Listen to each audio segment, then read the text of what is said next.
Hey, welcome back. Today we're taking a look at this set. Well, this isn't actually an official Lego set. This is actually an alternate model that I built using the pieces from this Lego set, the Dune Ornithopter, which I built and reviewed in a previous video on my channel if you're interested.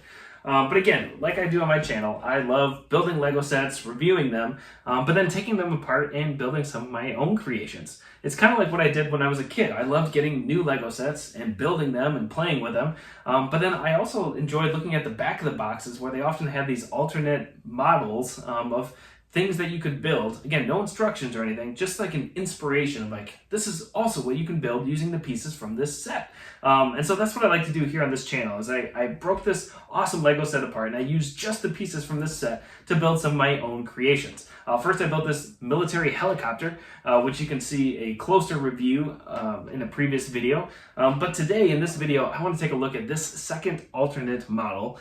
This is a military fighter jet. Now, I'll be honest, I don't really know a ton about military vehicles, so I don't really know the difference between F-14s, F-15s, F-16s, Tomcats, Thunderbirds. I don't really know exactly what this is supposed to be looking like, other than at the end of the day, I just was hoping it looks like a fighter jet, which, I think it does. So I'm pretty happy with it. Again, I only use the pieces from this set to build this. So if you already have this set, you already have all the pieces. All you need to do now is go download the instructions from Rebrickable, which is linked below in the description.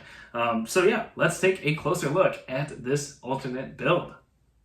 All right, so taking a closer look at this alternate model, I just want to point out some of the features as well as some of the building techniques that I use to create this fighter jet. Again, I started actually building the cone or kind of the nose area right here, just to see like, okay, what pieces do I have? You know, can I actually build this? Can I actually get the shaping that I'm hoping for? And I was really excited as it kind of came together, especially kind of capturing the shaping and angles of this cone or nose area with the pieces that I had, and especially using this like snot or studs not on top technique on both sides going into this cockpit section. I was like, okay, yeah, this is sweet. This looks like a fighter jet. And then as I kind of kept going back, getting this top part, trying to figure out what the wings area, I started to get a little bit nervous, especially around this area where I was like, I don't know if I'm going to have enough pieces, because again, this Ornithopter has a lot of pieces, but a lot of them are Technic. And so not a ton are, these plates or, system bricks and slopes and things like that. So I was like, well, okay, am I actually going to have enough pieces? So I barely just had enough, I feel like, to actually make this look good, to capture the shaping and angles that I wanted to. Here's a look at kind of the engines and the tail fins. So again, just enough pieces probably to capture this. It's strong, it's sturdy, but I probably, again, if I was using my own collection pieces, I probably would add a little bit more just to kind of, shape this off a little bit better. But yeah, overall pretty happy with that. With these tail fins, again, this is kind of that limitation where, again, I only had a certain amount of pieces. And so being able to capture the angles that these tail fins are at as it's kind of flying. Again, I felt like I did it, but again, it's not like the strongest. Like it doesn't just like stay there. It can easily get knocked over. The nice thing is it doesn't break.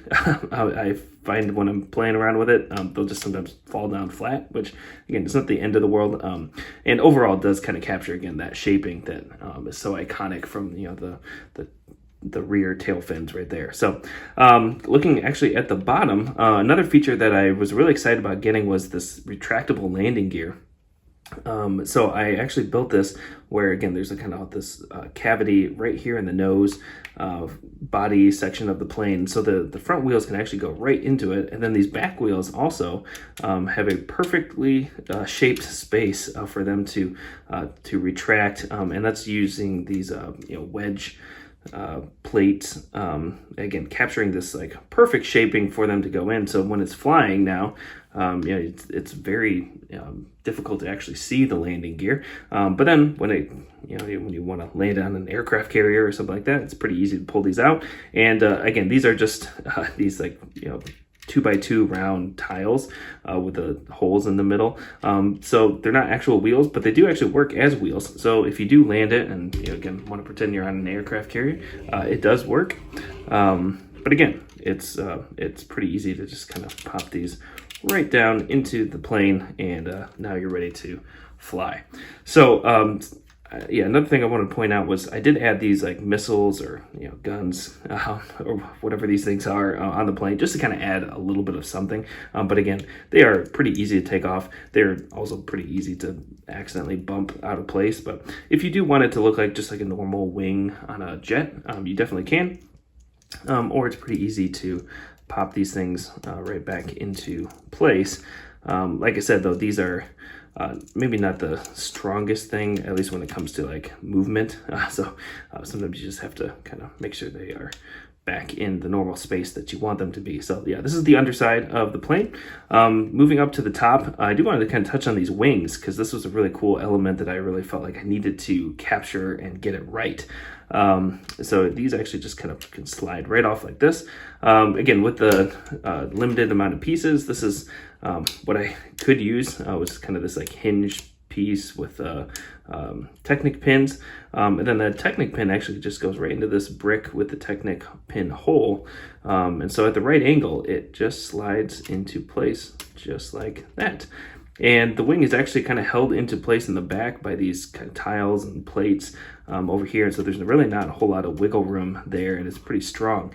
So yeah, which again is what I really wanted to do, because again, I wanted to fly it and swoosh it and run around. And again, I always wanted a Top Gun plane out of Lego. So, this is, I wanted to actually play with it. I wanted it to be strong. And so the wings are strong. They're also at the angle that I really wanted them at, because again, with the pieces that come with this set, I didn't have a ton of these wedge plates, at least in the right shaping. Like if I had built it straight or studs on stud, it just doesn't quite capture the shaping of a fighter jet. And so I knew I needed to have this at an angle, but then I also needed to make sure it was going to be sturdy and also fit in with the rest of the body. So I think I captured that. I'm really excited about the shaping and how that all came together, and that I had enough plates and pieces from the set to actually build this. So that was pretty cool. And then of course the logos, I think, kind of add a great touch to it. The one compromise that I felt like I had to make with this set was actually the cockpit area. Again, so you can pop this open, you can see the console. There is like a seat area, and it kind of can fit a minifigure. It's just not very deep, so you can't fit a minifigure in with the cockpit or canopy closed. Part of that is, again, just the limitation of pieces that are here in this set. Again, to make this strong, to make this sturdy, so you can swoosh it around, to be able to have the landing gear in the back or in the bottom. I just couldn't quite build this deep enough as well as wide enough for the arms for a minifigure just with the pieces that I have. I'm sure that's an easy modification. I just couldn't do it with the pieces here, at least without compromising the whole model. But the other thing too is like this canopy section. This is a new piece. It's really awesome. It looks really great, especially on this fighter jet. But you'll see it narrows in pretty significantly, and so you have to have the minifigure sitting at the right spot for their arms to fit in this anyway. And so I just was having trouble trying to figure that out. So I was like, you know what, I'm just going to compromise. I'm going to make this look really sharp, look really sleek as a fighter jet. And I don't know, maybe with some of my own pieces, I'll modify this and actually build this cockpit a little bit deeper enough so I can actually put a minifigure inside it. So anyway, so that is the fighter jet. Yeah, again, really excited about it because I didn't really know as I started. I was like, I don't really know how this is going to turn out. And I feel like a lot of my builds are like that, where I'm just having fun, being creative, using my imagination, trying to figure out what pieces can be used for what. And then this actually turned out like way better than I thought. So in that way, I think it's one of my favorite mocks that I've ever built, in the sense that I actually didn't know how this was going to turn out, and then I'm actually very pleased with how it actually turned out. So if you've enjoyed this video, please hit like and subscribe. And even if you've just been inspired to use your imagination and create, or I don't know, take apart some of your old Lego sets and build some new ones, please let me know in the comment section, because that's what this channel is all about. That's what I love to get to do, and what I love to get to share with others as well. So thank you. All of your support is a huge help to the channel. Thank you so much for watching. Until next time, happy building.